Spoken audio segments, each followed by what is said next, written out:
제가 굉장히 중요시하게 생각하는 게 시스템입니다. 시스템. 어쩌면은 제가 그 학교에 나가서 학생들을 가리키는 이유가 시스템이라는 것을 여러분한테 가르치기 위해서 있는 거나 마찬가지예요. 그래서 시스템이 뭐고 시스템을 구축한다는 게 뭐고 시스템 경영이라는 게 뭔지 이번 학기 통해서 한번 같이 하고요. 시스템과 관련해서 그 설명을 가장 잘하고 있는 책이 두 가지가 있는데요. 지금 한 가지, 하나는 아웃라이어라는 책이 있어요. 제가 수업 때마다 어쩌면 단골 제 수업을 들은 사람들은 도대체 이거 한 여러 번 읽는다고 할 수도 있지만 말콤 글래드웰이라는 사람이 쓴 책이에요. 김영사에서 출판을 한 굉장히 인기를 누렸던 아주 오래된 책입니다. 근데 이 책에서 담고 있는 굉장히 그 철학이나 사상은 아직도 굉장히 중요하고요. 그래서 이 아웃라인이라는 책 같은 경우는 1시간 풀로 제가 설명을 아마 해야 되지 않을까. 그래서 여러분들하고 같이 연구를 해야 되니까. 아웃라인이라는 책에 보면은 크게 세 가지가 있어요. 첫 번째는 마태복음 효과라 그래가지고 성경책이죠. 마태복음이라는 게 도대체 마태복음이 뭐고 마태복음의 효과라는 게 도대체 뭐냐. 그 다음에 여러분 흔히 많이 들었겠지만 어떤 분야의 전문가가 되기 위해서는 그 분야에 만 시간을 쳐서 투자해야 된다. 만 시간. 그래서 1만 시간의 법칙이라고 그래요. 1만 시간의 법칙이 도대체 뭐냐. 1만 시간의 법칙을 통해서 나름대로 성공한 사람들은 어떤 사람들이 있는가 이 책에 소개되어 있고요. 그 다음에 여러분들이 약간 수학적인 것 같기도 하고 어렵기도 한데 여기 보면은 누적적 이득이라고 해요. 누적적 이득. 어쩌면 저는 이거 누적적 이득 그래서 결국 이제 누적적 이득이라는 게 누적적 보니까 예를 들어 뭐 숫자가 이런 거죠. 둘 있을 때 2 더하기 2 더하기 2 더하기 2 더하기 한 10대 번 되었을 때 나오는 게 아마 32 정도 되겠죠? 2의 제곱, 2의 제곱, 거기다 제곱 하면은 10대 번 제곱하면 얼마 정도 될까요? 어마어마한 숫자가 나와요. 그래서 기업가 정신에서도 기업가도 마찬가지고 결국에는 성공도 마찬가지고 대부분의 성공한 사람들은 이 시스템을 이해했는데 이 시스템의 핵심이 뭐냐면 누적적 최적이에요. 이거는 책에 보면 신천지도 보면요. 신천지 이만희 우리 교주인가요? 그 어르신께서도 아마도 제가 알기로는 이 아저씨가 다단계를 터득한 거예요.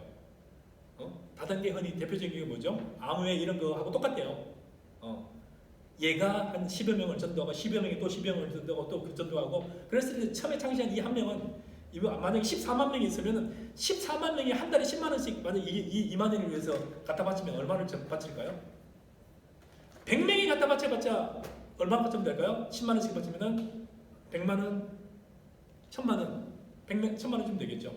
근데 이 구조가 계속 나가가지고 저 밑에 14만 명이 2만이 한 명을 위해서 10만 원씩 바치면 얼마가 될까요? 어마어마 14만 원 10만 원씩 바치면 대체 얼마 가격이 나오죠? 어마어마한 돈이 나옵니다. 그래서 삼성 같은 데도 마찬가지고 지금 병원에 누워 계시는 이건희 회장도 마찬가지고 이건희 회장은 계속 누워 계세요. 재산은 계속 늘어나요. 이건 뭘 풍부하냐면 뭘 증명하느냐면은 열심히 하는 것과 재산이 늘어나는 건 아무런 관계없다는 걸 실제적으로 보여주는 게 이건희 회장이 병원에 누워 계시는 사건이고요. 또 하나는 뭐냐면은 누적적 최적인과 피라미드를 같이 보여주는 거고 그 다음에 시스템을 설명해 주는 거예요. 이건 나중에 또 제가 설명하겠지만 자본가와 자산가의 차이를 극명하게 가르는 선이기도 합니다. 그래서 아웃라이어에 관련된 부분을 제가 또 설명을 할 거고요. 그 다음에 이제 기업에 관련돼서 저희가 이 경영하는 핵심이 결국은 연구하는 기업을 연구하는 기업의 성과를 연구하는 건데 결국에는 기업이란 뭐냐, 기업가는 타고나는가, 기업가 정신이 뭐냐, 그 다음에 이제 기업의 변신과 그 다음에 이제 성장과 그 다음에 등등 관련된 건데요. 이거는 뭐 시장 점유율이라든지 사업 다각화라든지 아웃소싱이라든지 뭐 이런 것들이 있어요. 수직적 계열화라든지 국제화 이와 관련된 부분을 할 거고요. 마찬가지로 아까 잠깐 얘기했듯이 그 이어서 핵심 내용들 이 근간을 흐르고 있는 것은 결국은 시스템이에요. 시스템이 도대체 뭔가? 그다음 흔히 피라미드는 그러면 악인가?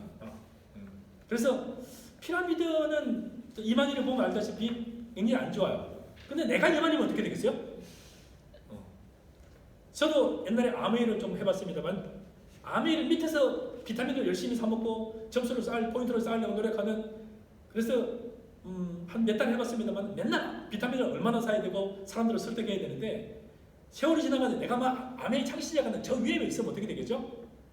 가만히 앉아서 수천만 원이 들어와요. 피라미드의 꼭대기에 있는 것과 피라미드에 눌려있는 것은 하늘과 땅이에요. 그래서 피라미드는 악인가 선인가? 칼은 좋은 거예요? 안 좋은 거예요? 칼은 강도한테 놓여져 있으면 상당히 많은 시민들이 피해를 입을 가능성이 있고요. 칼이 만약에 썰저리 외과 의사한테 놓여 있으면 상당히 많은 어떤 아픔을 겪은 사람의 수술을 통해 가지고 회복을 시킬 수 있는 도구가 될 수 있는 거거든요. 그래서 피라미드를 어떻게 이해할 것인가? 결국 여러분이 피라미드를 이용할 것인가, 피라미드한테 이용당할 것인가는 굉장히 중요한 과제이면서 이것을 경영하기 위해서도 상당히 중요해요. 그래서 이거를 이해하는 것이 굉장히 중요하고요. 피라미드 속에는 항상 이 전체적으로 보면 이걸 뭐라고 부르냐면 이게 조직이라고 해요. 그래서 피라미드 조직이라고 하잖아요. 자, 조직으로 돌아보면 조직을 가장 흔히 이해하려면은 조폭을 이해하면 돼요. 조폭. 조폭 중에서 우리나라에서 싸움을 제일 잘하는 사람이 히라손이라고 해요. 개인적으로는 히라손이를 엄청 주먹도 쳤고 빨라가지고 잡을 수 있는 사람이 없었대요. 1대1로는 히라손이를 능가할 수 있는 사람이 없었는데 히라손이는 우리나라의 그 골목길을 뒷골목을 단 한 골목도 장악한 적이 없어요. 종로 바닥을 장악한 게 아니라 종로 상가의 뒷골목 한 골목도 장악을 한 적이 없어요. 왜냐면 혼자서 맨날 뛰었기 때문에. 그래서 그러면 히라손이보다 훨씬 싸움을 못하는 김두한이나 그 뒤에 등장하는 흔히 양아치라고 알려진 이정재 같은 경우는 한 시대를 풍미했어요. 왜 그래요? 조직의 힘이었어요. 그러면 이 조직이라는 것은 그 조폭 말고 기업이라는 조직 내에서 어떤 역할을 하고 어떤 긍정적인 역할을 하고 여러분이 만약에 또 여러분이 기업 경영자라면은 어떻게 활동하고 조직하고 유지하고 발전시켜야 될 것인가의 과제에 도달하는 거죠. 만약에 여러분이 조직을 운영하는 사람이 조직 밑에 있는 사람과 조직 중간에 있는 사람과 조직을 장악하고 있는 사람과 조직 위에 있는 사람 중에서 여러분 어디에 있고 싶으세요? 어떤 사람이 되고 싶고 또 그래서 여러분 자신이 조직과 기업가일 수도 있지만 조직을 바라보면서 자문해주는 역할인 경우에는 굉장히 객관적이고 냉철하게 그 조직을 분석하고 파악하지 못하면 굉장히 잘못된 길로 이끌었습니다. 저한테는 굉장히 아픔이 있는데요. 저는 기업을 직접 경영을 많이 하지 않습니다만 자문들을 많이 하는 역할을 했는데요. 그 사이에 수백 개를 컨설팅도 하고 도와줬는데 굉장히 가깝게 이끈 업체들을 한 두세 개 제가 실패하는 걸 제가 막지를 못했는데요. 첫 번째는 워낙 경황이 없어가지고 한 20년 전에 사회이사를 맡았는데 한 의료회사를 맡았는데 그 회사가 인수하는 과정에서 조금 지켜보고 그 다음에 사회이사를 들어가고 그 이후에 약간 자문할 겨를도 없이 10달 만에 부도가 나가지고 소송을 당해서 아주 2년 반 동안 소유주들로부터 소송을 당해서 곤란을 겪은 적이 있어요. 최근에는 어떤 회사가 큰 대기업으로부터 분산을 해가지고 그 회사가 아주 작을 때부터 제가 자문을 해서 코스닥 상장을 시키고 했는데 결국은 그 기업들이 사업 다각화라든지 나름대로 성장하기 위한 여러 노력들 과정에서 결정적인 몇 가지 부분에서 제가 자문을 했습니다만 그 중소기업 사장님, 벤처기업 사장이죠. 워낙 고집이 세서 자기 마음대로 몇 가지를 했는데 지금 거의 부도가 나고 있는 것 같아요.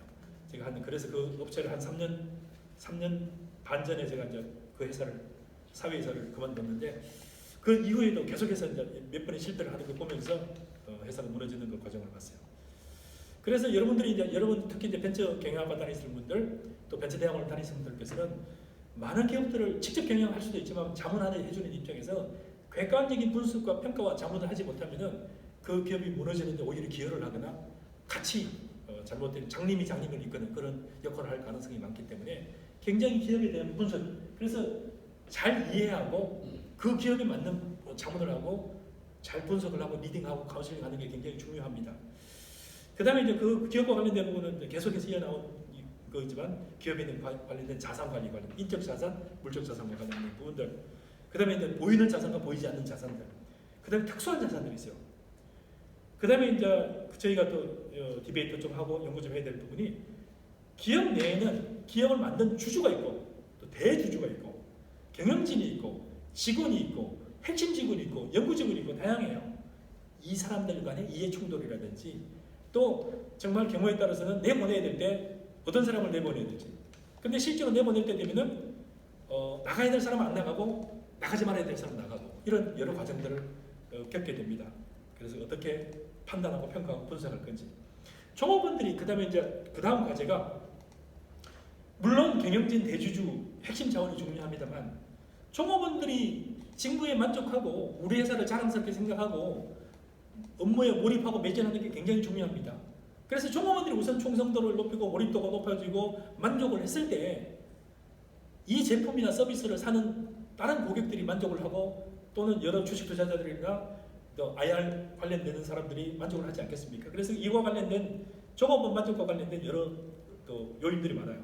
급여라든지 기업 브랜드라든지 기업 가치라든지 복지라든지 스탑 옵션이라든지 기업의 장기 안정이라든지 종신고용이라든지 미래 비전이라든지 그와 관련된 여러 문제들을 논의할 거고요. 그 다음에 이와 관련된 이론적으로 SCP 모형과 관련돼서 좀 설명을 할 거고요.